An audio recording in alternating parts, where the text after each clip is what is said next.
There was a call that was put out from Mother Earth herself, which, as the Law of One talks about, as many other material talks about, Earth herself is an actual being of energy we are all connected to.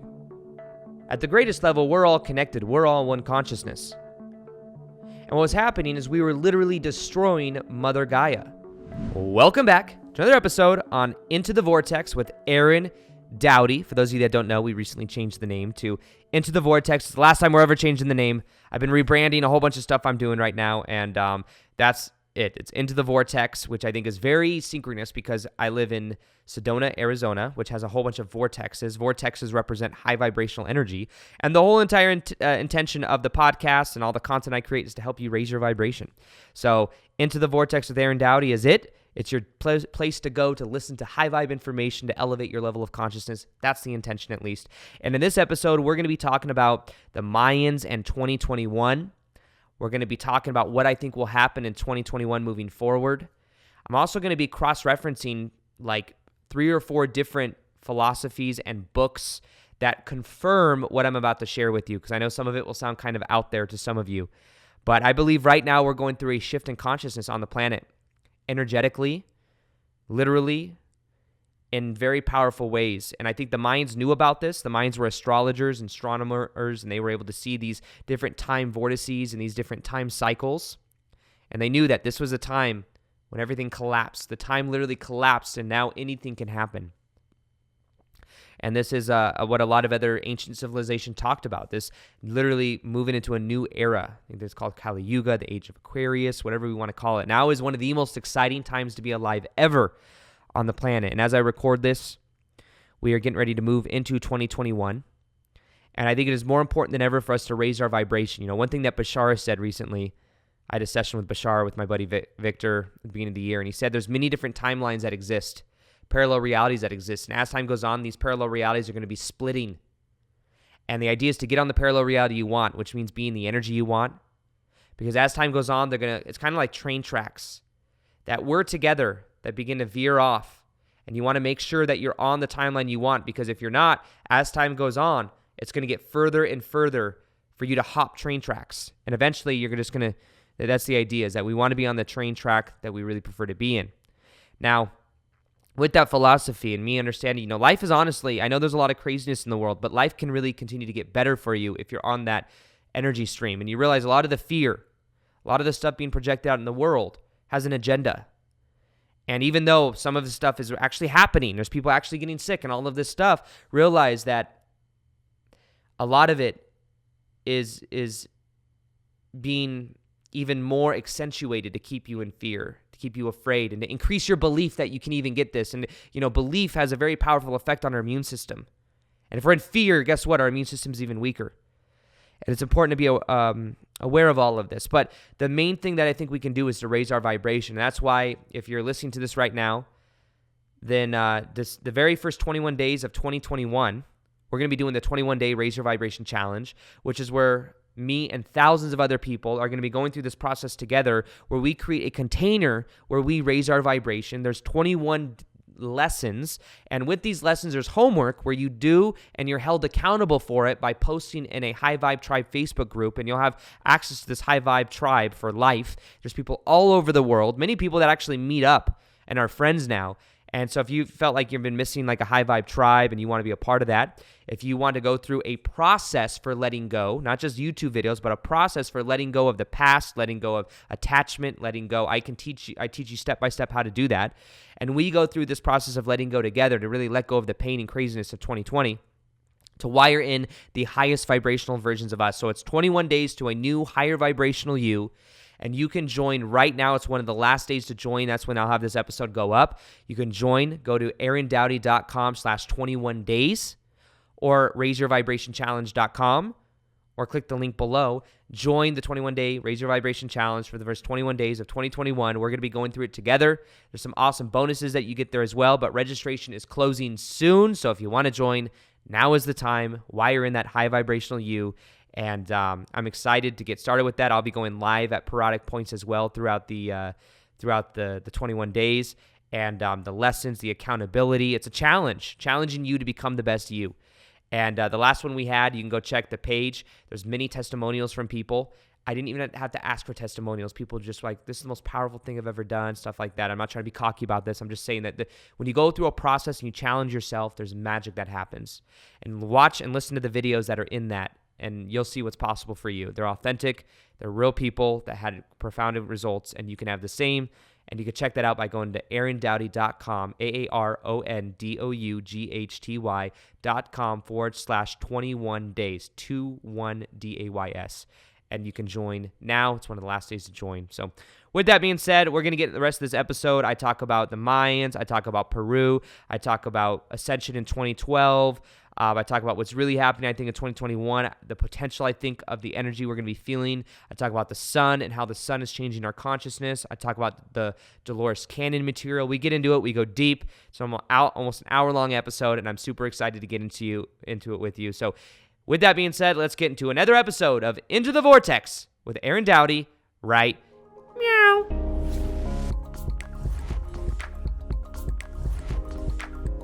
The Mayans knew about what is happening right now in the planet, and they knew about 2021 as well.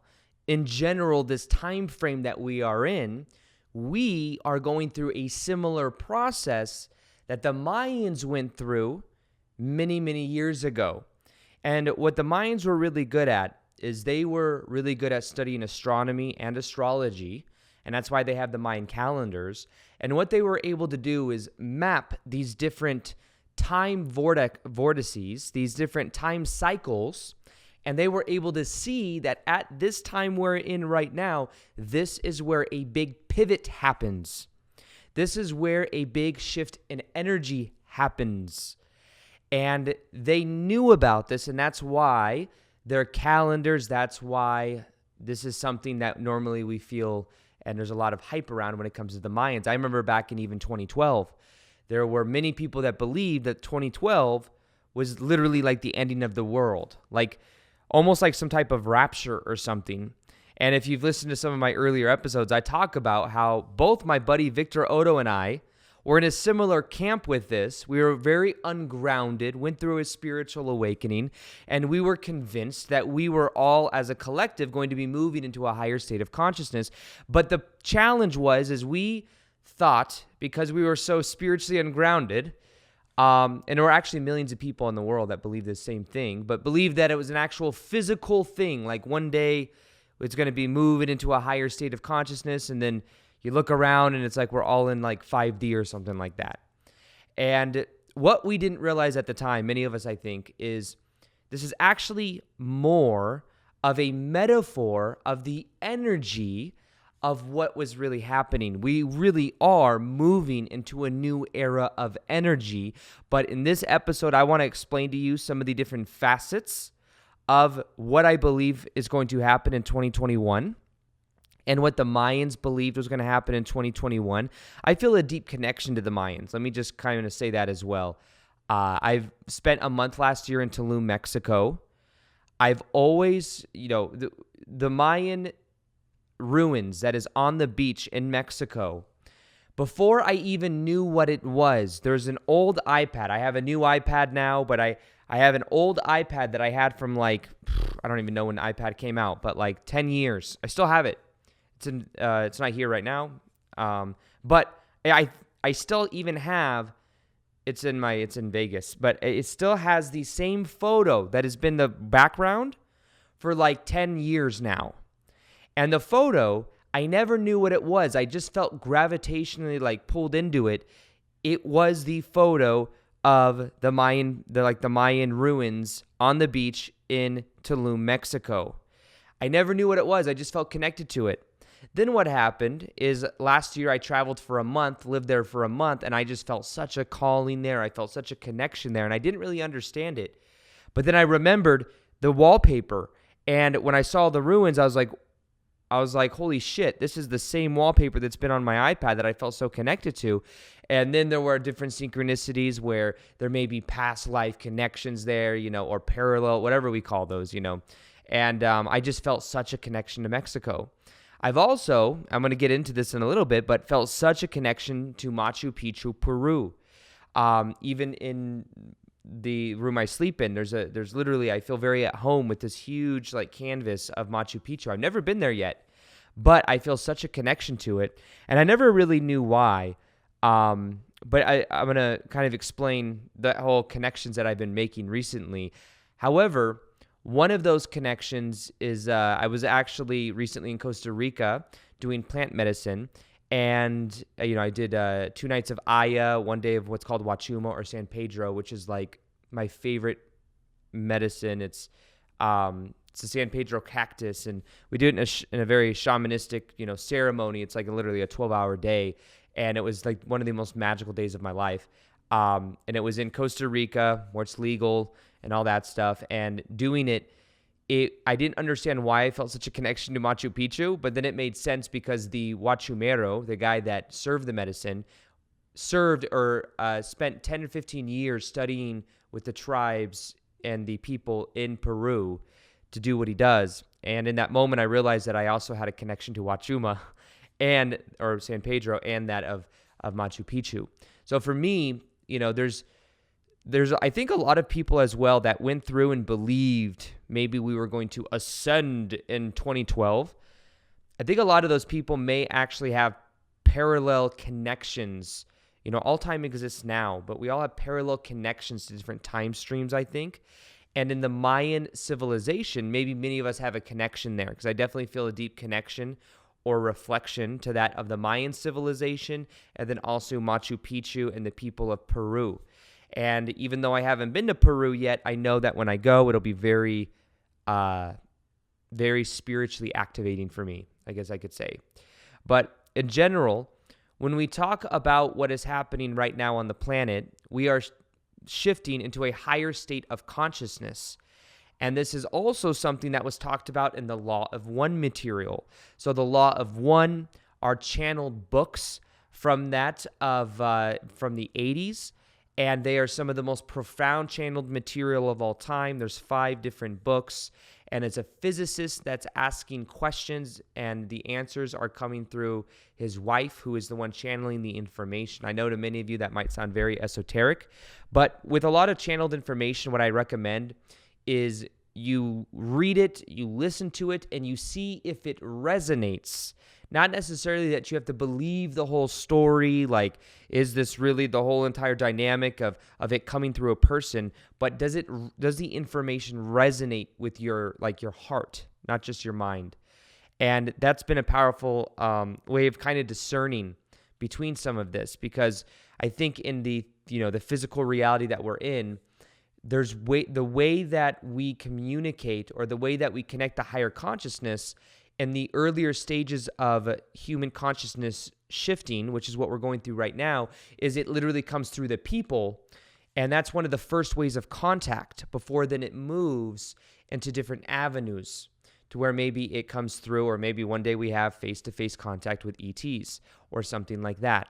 So it's kind of an interesting dance or dynamic. But one thing that the Law of One series talked about is how in this lifetime, there's something that is called the harvest. The harvest is where we have the potential as a collective to go from what is called a 3rd density state of consciousness into a 4th density state of consciousness. Now, the 3rd density state of consciousness is a lot of what we've experienced in the past. The duality, the sense of control, the good, the bad, the light, the dark, the dream of separation. And what happens is this dream of separation that we may feel with everybody else, when we move into 4th density, we more so realize things are about vibration. We realize that it's about alignment, synchronicity. We realize more about our own energy. We find that we're in the right place at the right time. Things become more flexible. Life becomes more dreamlike. And what is happening, and what the Law of One books talk about, is that in this life, there's seeds in a way that are planted to where we can move into a higher state of consciousness, which is considered going from 3rd density state of consciousness into 4th density state of consciousness. And that's what it talked about in the Law of One. And in a way, it kind of gave this barometer that said that if you want to move from those different states, from 3rd density to 4th density, the key was to be 51% or more service to others rather than being 51% service to self. Now, in general, I think that those terminologies, I think that the percentages, I think they're not irrelevant, but I think that people get too hyped up about it. Like, am I 49%? Oh my goodness, if I'm not 2% more, I'm not going to ascend, or something like that. It's not, I don't think it's like that. I think it's when you have the awareness that we're all connected and you realize that what you put out is what you get back, you treat people a little bit different. You don't treat people in narcissistic ways because you realize that when you are gaslighting someone else or you're making someone else feel less than, you're doing that to another version of yourself. And when you move into fourth density, that's kind of what you realize. And just in general, that's kind of what the prerequisite is. And I think many of you listening to this content right now, if you're hearing this, then you're most likely of that ascending, the ascending train. The challenge is that people on the planet are going to want to retain the power with the old vestige of energy. So the old ways of energy, of manipulation, of control, of the media, of a lot of the stuff going on right now. There's people that have had power that are losing their power right now behind the scenes that we're not really aware of in the media necessarily, because the media is controlled. There's a narrative there. And what is happening is some of these narcissistic people do not want to give up that power and control. So they're doing everything they can, including the last cards up their sleeve to retain that power, which I think is what is happening right now. And what I think will happen is the energy is going to continue to shift. The energy that is here now is so much higher than it was a couple years ago. And the energy being higher means that there's a certain amount of integrity. There's a certain amount of energy that is necessary for things to move forward in a certain way. And I think that the old energy dynamics are falling apart, and they'll continue to. But in general, the thing that I really wanted to share is, this is something that the Law of One points to. The Mayans were big into astrology and astronomy, and they talked about cycles of time and how this was going to be a huge pivotal moment of shift in energy. There's the connections that I think many of us have. I'll transition as well to different teachings, just so you guys can see the parallels here as well. But I believe there was a civilization in Peru, Machu Picchu, that may have also ascended into a higher level of consciousness. Here's the difference. When the people of Machu Picchu did it, when the people of the Mayans did it, they may have actually done it in body, meaning in body, they transitioned to a higher state of consciousness where they were not physically here anymore. They say that the Mayans had utensils, had structures, had a lot of things left, and they moved into a higher state of consciousness. And back in the day, that was a template that I think was maybe laid, or all time exists now. So as we're going through this shift in consciousness, we're connecting to a parallel time stream when the Mayans ascended into a higher state of consciousness, and Machu Picchu, Peru, civilization there. However, the difference is that they did it in body and then went into a higher state. I believe that we as a collective consciousness will do this in body, and we will not necessarily leave this reality and then go into like some 5D wispy, like flowy, we're now just energy forms. I think that we're doing this in body. And I think that this lifetime can literally be one of the most magical lifetimes that we've ever had in physicality. However, the 21-day challenge starts on January 21st for the first 21 days. And what we're going to be doing is going through, there's different video lessons with that of accountability for step-by-step how to let go of the old, of all the 2020 craziness. A lot of it's shadow work, but a lot of it's like 21 days really of letting go of the old to then wire in the new. And what makes it unique is that there's accountability involved with a High Vibe Tribe Facebook group where you do and actually post photos of you doing different things. And there creates a container where thousands of people are letting go of the old. And it is one of the most magical things I've ever launched. Over 3,500 people joined in August, and now we're relaunching it. And you could join to wire in the highest vibrational reality in 2021. And the first 21 days of 2021, we're going to be wiring in with the 21-day Raise Your Vibration Challenge. I know it's a lot of 2021s, But if you're seeing this right now, then now is one of the last days you can join. So what you can do is you can go to aarondoughty.com/21 days, AARONDOUGHTY.com/21 days, 21 DAYS. Join, or you can go to raiseyourvibrationchallenge.com, I believe, as well. You can click the link below, join. Now's the time to join. You get 3 bonuses as well, which are a breathwork bonus, a Raise Your Vibrational Set Point live event that I did with Lior Alexander and Victor Odo, and then the meditation vault of all the meditations on YouTube, easy to listen to. You have lifetime access to that. And this is something we're going to all go through together. It's very magical when we do that. And it's a way of also putting us on the most optimal timeline so that we're kind of creating the shifts and the ripples throughout the whole entire planet as we go through this shift in consciousness. So, hey guys, so what you just saw was a small clip from the podcast Into the Vortex with Aaron Doughty. If you would like to see the full episode, click right here. You can watch the whole entire episode. Also, you'll see the links below to subscribe to the Into the Vortex with Aaron Doughty podcast on iTunes and Spotify. There's new episodes 2 times a week, and you get the whole entire episodes there. They're easy to listen to while you're working out or whatever. Easy to download as you go as well. And there's a backlog of over 100 episodes that are just like this, so you can check them out and go on a binge if you like by clicking there, and the full episode is right here. Anyways, I'll talk to you guys later.